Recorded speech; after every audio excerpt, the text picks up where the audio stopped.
Queria que os irmãos abrissem as suas Bíblias no Salmo 144. É o salmo desse domingo, dessa manhã. Estamos aí na reta final do livro dos Salmos, né? Faltam 6. Vamos chegar lá. Salmo 144, mantenha ele aberto aí na sua Bíblia. Eu penso que o Salmo 144, ele é aplicável para nós nos nossos dias, em várias áreas da vida, mas enquanto eu lia, uma área em especial me saltou aos olhos, me veio ao coração. Pensando numa realidade do nosso tempo, na verdade uma característica do ser humano, mas talvez que pode ser vista de maneira mais evidente nos nossos dias, no nosso dia a dia, de maneira muito prática. Tem um jornalista norte-americano chamado Greg Easterbrook.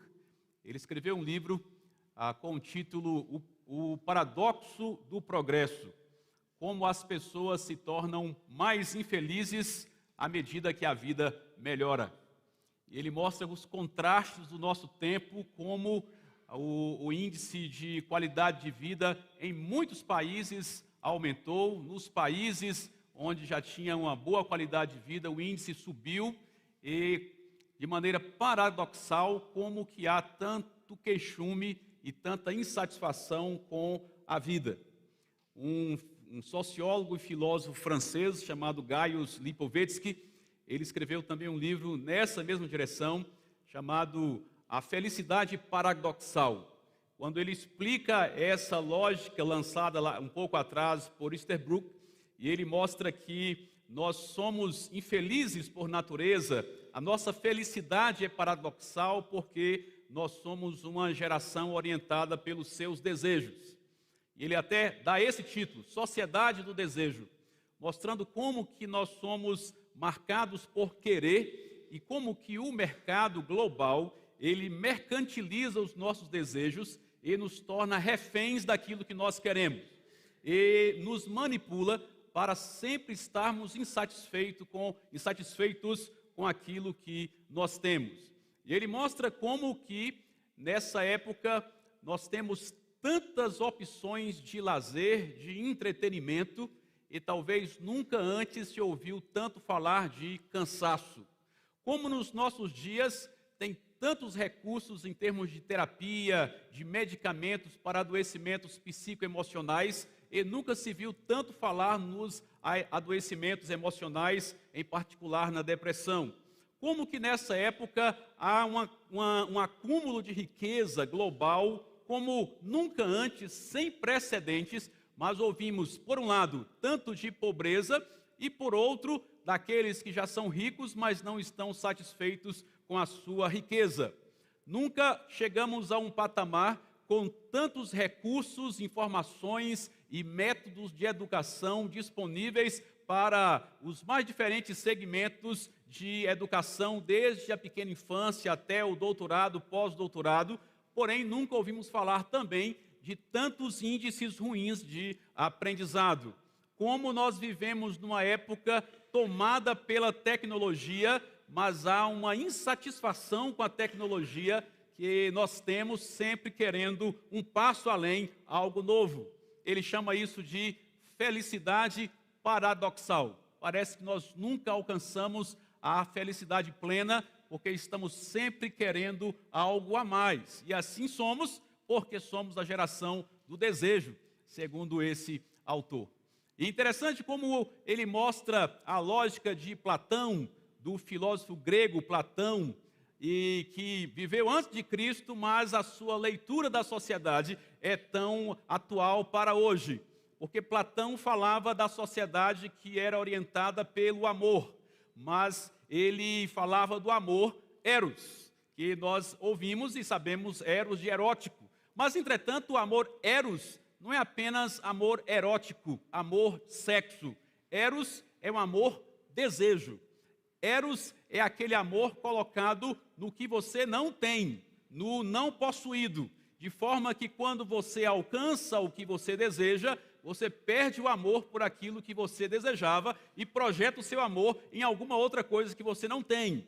Eros é o amor do vazio, é o amor colocado naquilo que ainda não se tem, portanto, é o amor desejo.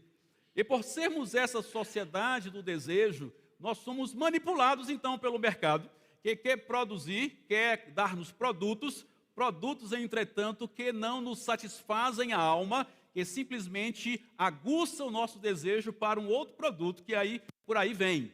Isso não se aplica apenas à tecnologia, a objetos, isso se aplica à vida de modo geral. Foi em função disso que um teólogo, William Barclay, ele escreveu um livro chamado O Segredo do Contentamento. O Segredo do Contentamento. E ele mostra que essa ânsia nossa de sempre querer algo novo, algo diferente, algo melhor, e nunca estarmos satisfeitos com o celular que temos, com o computador que temos, com a casa que temos, com a esposa que o Senhor nos deu, com o esposo que o Senhor nos deu, com a família que o Senhor nos deu, com a igreja que nós temos, nunca estarmos satisfeitos com isso, vem desde o momento da queda, quando os nossos pais no Éden, diz o texto de Gênesis, que o Senhor lhes deu todas as árvores do jardim. Pense bem, todas as árvores do jardim, com uma única exceção. Uma única exceção. E o desejo foi colocado na exceção, a insatisfação com tudo que tinha, menos uma fruta proibida. A insatisfação com o ter um relacionamento direto com o Criador, pleno com o Criador, um desejo que lhe entrou na alma a partir da tentação de ser como Deus. E a partir daquele momento, o start da insatisfação tomou a alma do ser humano, entrou no DNA do ser humano. Nós nascemos insatisfeitos. O problema do descontentamento, que é tão comum nos nossos dias, ele nasce no coração insatisfeito. E William Barclay nos mostra que a insatisfação, essa insatisfação pecaminosa, existe uma insatisfação santa. A própria Bíblia nos leva a querer algo melhor diante de Deus, um relacionamento maior com Deus, um avanço do Evangelho, mesmo uma qualidade de vida melhor para a família. Existe uma ala santa dessa insatisfação.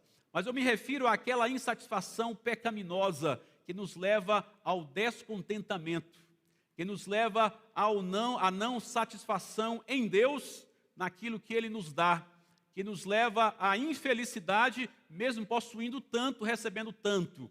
A raiz dessa insatisfação desse descontentamento, está na insatisfação, de fato, com aquilo que o Senhor faz, em última instância, segundo Barclay, com aquilo que Deus é, o Deus soberano que nos conduz nos próprios caminhos que Ele traçou, e pela sua providência nos dá aquilo que precisamos, às vezes até além do que nós pedimos e pensamos, mas nosso coração do desejo está sempre projetado em algo novo. Há uma impressão, esses autores que eu mencionei, eles falam dessa sociedade do desejo como manipulada pelo capitalismo. São, naturalmente, autores de orientação marxista.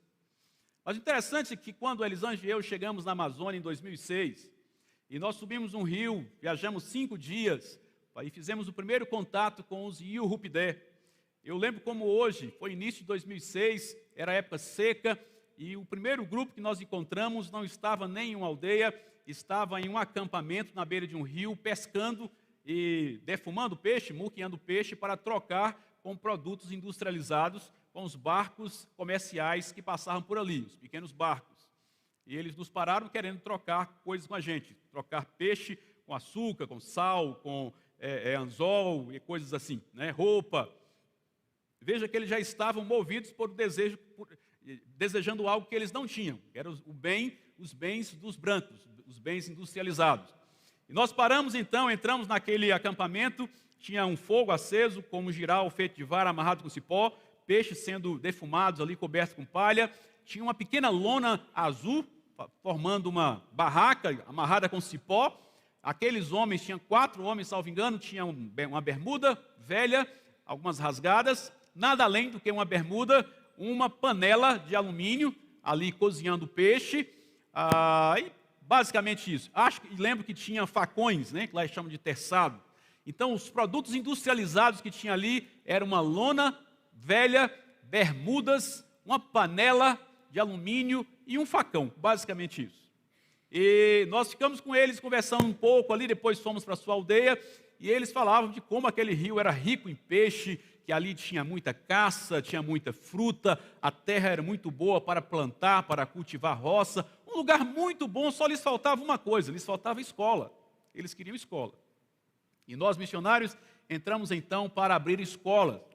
E nós não tínhamos pensado, mas a escola, ela leva uma série de outras coisas de fora, né? Dentre as muitas coisas, o conhecimento do branco, do não indígena, e o dinheiro, porque contrata um professor da aldeia, e documenta a família, e quando documenta a família, a mãe dos alunos passa a ter Bolsa Família, né? E o avô agora é aposentado, a mãe viúva passa a ter pensão viuvez, o dinheiro, então, se torna acessível à aldeia. E como o dinheiro não pode chegar na aldeia, mesmo chegar não tem com que gastar, eles são então atraídos para a cidade, para receber o dinheiro e gastar o dinheiro, e passa a ter acesso aos produtos industrializados na cidade. Bem, aí é um caminho sem volta. É um caminho sem volta que antes, aquele índiozinho que andava a pé nas trilhas da floresta, agora já tem uma canoa de madeira, porque é mais fácil ir na cidade de canoa.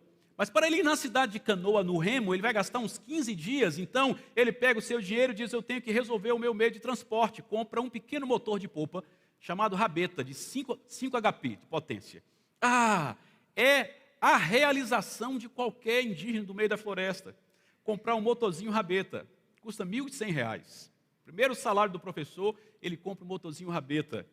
Mas, aquele motorzinho rabeta, com aquela canoazinha de pescador, ele vai e compra fardos de arroz, de macarrão, de açúcar, de sal, fardos engradados de cachaça, e compra também coisas, panelas, e coisas para a família, e etc, e etc. E no final, sobe em cima daquela bagagem a família com a esposa e 7 filhos, 3 netos, 4 cachorros. Na primeira viagem voltando da cidade, aquela rabeta que era a realização do sonho dele, solta parafuso, escorrega, como diz lá, solta a hélice, a rabeta não aguenta aquele peso, e ele chega na aldeia insatisfeito com aquela rabetinha que foi 3 dias atrás a realização dos seus sonhos. Ele diz, essa rabeta não presta. E agora ele vai trabalhar para comprar um motor de 15 HP. E quando ele compra um motor de 15 HP, ele descobre que aquela canoazinha que usava a rabeta não aguenta um motor de 15 HP. Ele precisa de uma canoa de pelo menos 8 metros. Então ele vai trabalhar para comprar a canoa de 8 metros. E quando ele compra a canoa de 8 metros, ele percebe que existe um motor 25 HP. Então o seu sonho agora é um motor 25 HP. E quando ele compra o motor 25 HP, que custa lá seus R$ 10.000, ele trabalhou 1 ano para comprar, ele percebe que aquela canoa de 8 metros não aguenta, precisa de um bote de alumínio.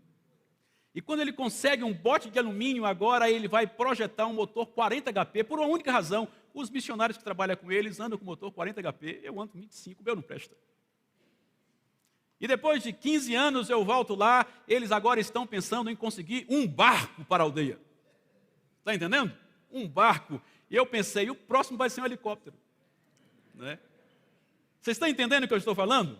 Nós somos como eles. Isso não é influência do capitalismo. Isso é resultado de um coração marcado pelo desejo por aquilo que não se tem.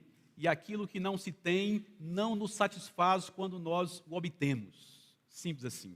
Coração marcado pela insatisfação. O Salmo 44 é um salmo que nos ensina sobre isso. É um salmo que nos chama para gratidão ao Senhor. William Barclay diz que o segredo, o antídoto para o descontentamento, ou o segredo para o contentamento, chama-se gratidão no Senhor. Gratidão no Senhor.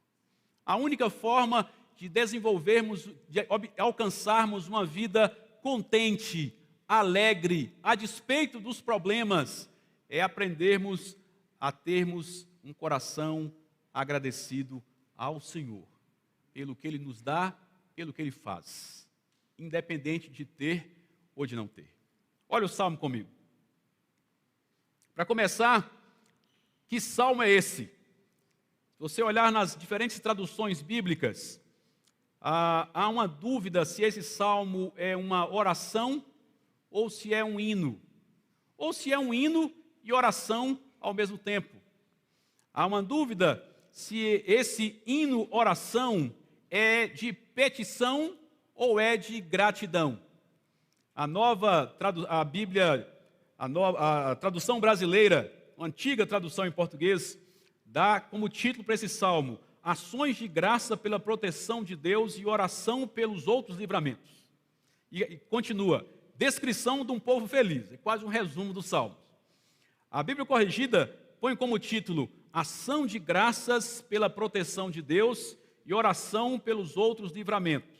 A Atualizada diz assim, o título, Ações de graças pela proteção de Deus. A minha Bíblia, Nova Almeida Atualizada, resume em gratidão pela proteção de Deus.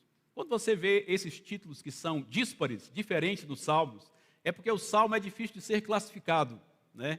É difícil de ser classificado. Os estudiosos entendem que, de fato, este é um salmo, é uma oração que se tornou hino, e é uma oração que mescla tanto a petição quanto a gratidão.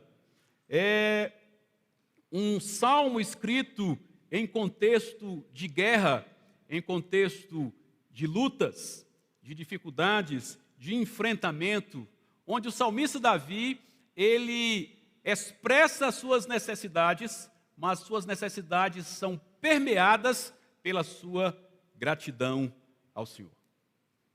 Parece que Paulo, quando escreve para os Filipenses no capítulo 4, ele tem esse salmo em mente, quando ele escreve para os irmãos de Filipos, dizendo, não fiquem preocupados com coisa alguma, mas em tudo sejam conhecidos diante de Deus os pedidos de vocês, pela oração e pela súplica, com ações de graças.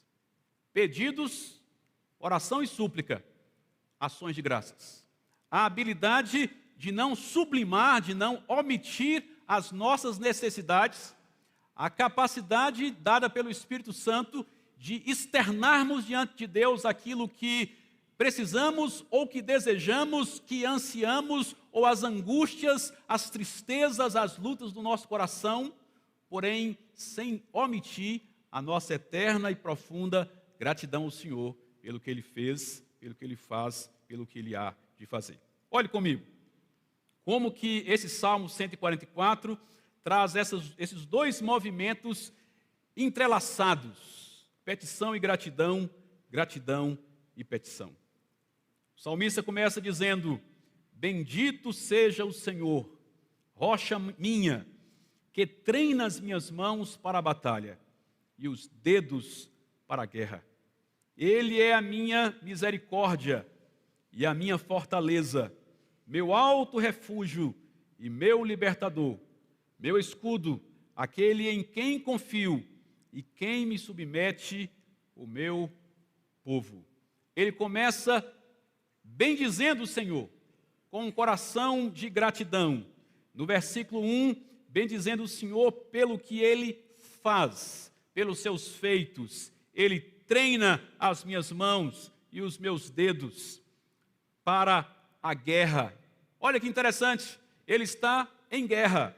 Esse Salmo 144 é diretamente ligado com o Salmo 18. Parece ser um resumo do Salmo 18. E o Salmo 18, o salmista apresenta um louvor ao Senhor pelos seus livramentos, pelo livramento dos seus muitos inimigos, em especial pelo livramento do Senhor para com Davi, diante da perseguição de Saul. Então esse salmo parece ser um resumo daquele onde o salmista está falando de lutas, de dificuldades, de guerras. Naquela época, guerras de fato bélicas, físicas. Mas ele, no meio da guerra, ele tem a capacidade de bendizer ao Senhor que o capacita para enfrentar as batalhas.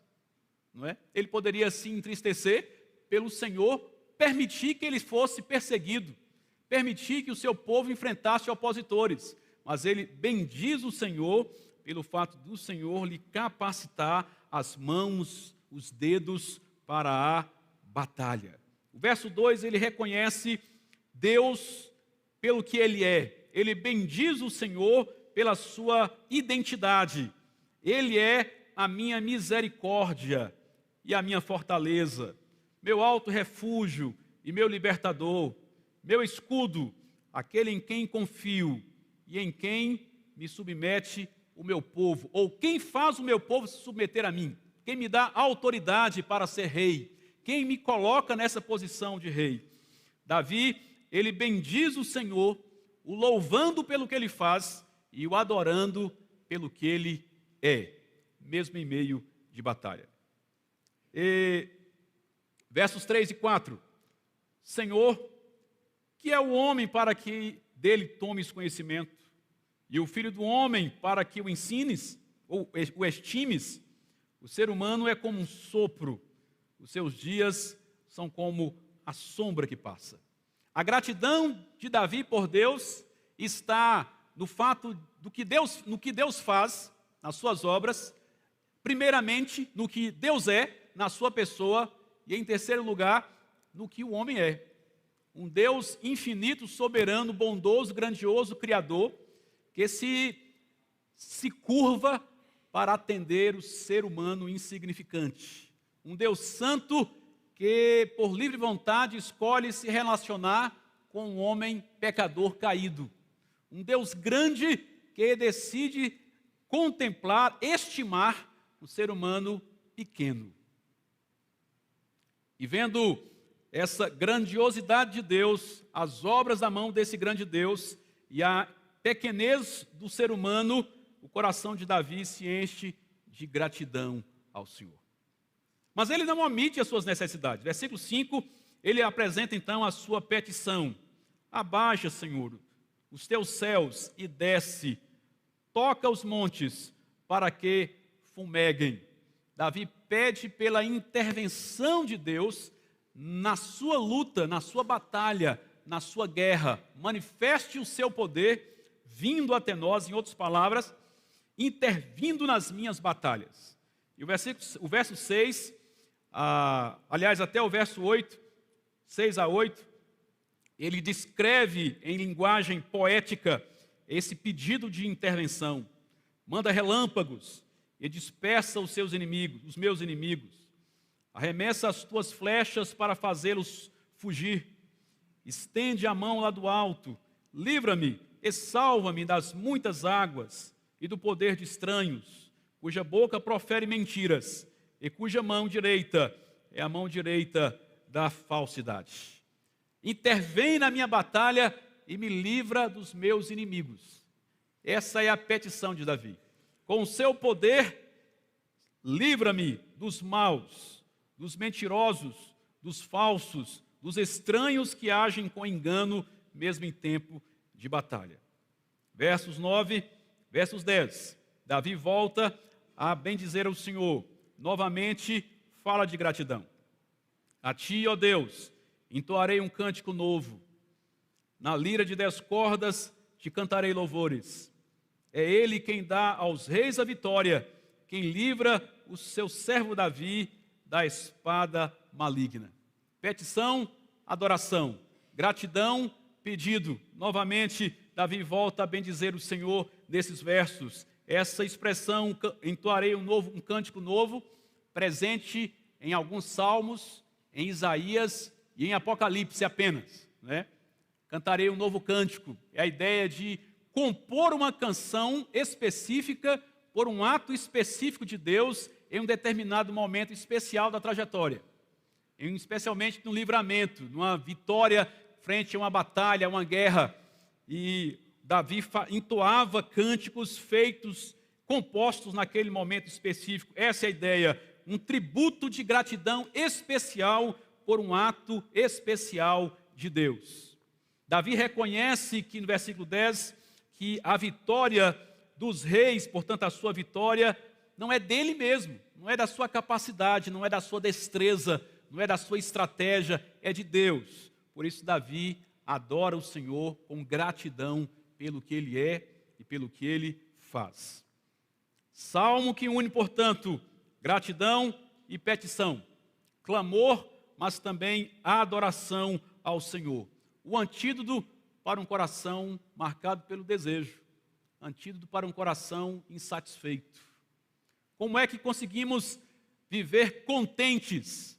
É apresentando ao Senhor as nossas necessidades, porém permeando a nossa petição por palavras de adoração e gratidão, por sentimento de reconhecimento ao que Deus é e ao que Deus faz. Verso 12, ele continua, agora voltando a pedir, verso 11, livra-me e salva-me do poder de estranhos, cuja boca profere mentiras e cuja mão direita é a mão direita da falsidade. Que os nossos filhos sejam, na sua mocidade, como plantas viçosas, e que as nossas filhas sejam como colunas esculpidas para um palácio. Davi, reconhecendo Deus por quem Ele é e sabendo do que Ele faz, com um coração grato ao Senhor, ele clama pela próxima geração, pelos seus filhos e pelas suas filhas, pela sua família. Verso 13, ele clama por prosperidade do Senhor, dizendo que os nossos celeiros transbordem cheios de todo tipo de provisões, que os nossos rebanhos produzam a milhares e a dezenas de milhares em nossos campos, que o nosso gado seja fértil e as vacas não percam as suas crias, não haja gritos de lamento em nossas praças. Bem-aventurado o povo a quem assim sucede. Sim, feliz é o povo cujo Deus é o Senhor. Como ser feliz de maneira não paradoxal? Como sermos contentes de fato, independente das circunstâncias que nos alcançam e nos rodeiam, desenvolvendo um coração grato, um coração marcado por gratidão a Deus, pelo que Ele é, pelo que Ele faz, reconhecendo quão pequenos nós somos. Independente do que temos ou deixamos de ter, nós somos gratos não nas coisas, mas gratos em Deus. Nós somos criados como seres do desejo. Nós somos criados como seres do amor. Não existe ser humano que não deseja, não existe ser humano que não ama. Fomos criados para amar e desejar a Deus. E quando nós amamos e desejamos a Deus, Ele satisfaz a ansiedade da nossa alma. Se o nosso amor e desejo não está projetado em Deus, nós projetamos nosso amor e desejo em coisas, e elas jamais nos satisfarão. E por isso viveremos descontentes, insatisfeitos, infelizes, ou paradoxalmente felizes, como diz o autor. Como solucionar esse impasse? Aprendendo na graça do Senhor, pelo auxílio do Espírito Santo, a projetarmos nosso amor e nosso desejo no Senhor. E as outras coisas nos serão acrescentadas. Amém, irmãos? Te convido a curvar a sua cabeça e orar ao Senhor nesta hora. Feliz é a nação, o povo, a pessoa, a família, cujo Deus é o Senhor, e nele coloca seus desejos, seu amor e seus sonhos.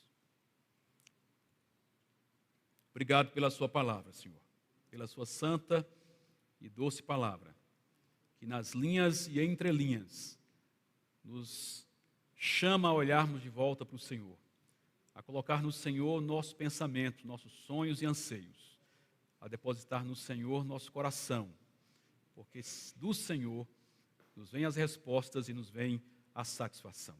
Nos ensine, como Davi, a experiência que teve com o Senhor, a termos um coração marcado por gratidão profunda, gratidão que resulta em adoração, adoração que resulta em satisfação, satisfação que resulta em contentamento. Nos ajude a vivermos contentes em toda e qualquer situação. Em nome de Jesus. Amém.